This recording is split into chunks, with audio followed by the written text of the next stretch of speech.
এয়ারপোর্টের হামলার পরে আজ সন্ধ্যাবেলা আওয়ামী সন্ত্রাসীরা আবার হোটেল লবিতে এসেছিল হামলা করার উদ্দেশ্যে, এবং সে সময় যুক্তরাষ্ট্রে অবস্থানরত এনসিপির সদস্যরা এবং আবার শুভাকাঙ্ক্ষীরা তারা তাদেরকে প্রতিহত করেন এবং পুলিশের সঙ্গে যোগাযোগ করেন। পরবর্তীতে পুলিশ ইনভেস্টিগেশন অফিসার তিনি প্রিসেক্টে এসে মামলা দায়ের করার জন্য আমাদেরকে পরামর্শ দেন। তার প্রেক্ষিতে আমি এয়ারপোর্টের খুব কাছের যে থানা পুলিশের রয়েছে সেখানে এসেছি, এবং যারা সেই দিন আমাদের উপরে হামলা করেছিল এবং হত্যা চেষ্টা করেছিল,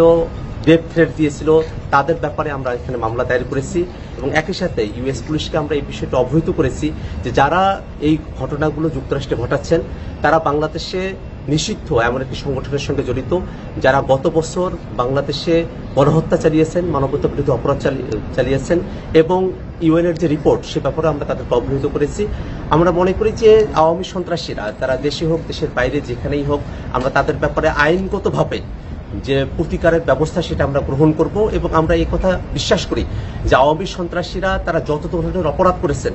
সেই অপরাধগুলোকে আইনগতভাবেই নিষ্পত্তি করা সম্ভব, এবং আওয়ামী লীগ তার সন্ত্রাস নিয়ে বাংলাদেশে আর ফিরে আসার সুযোগ পাবে না।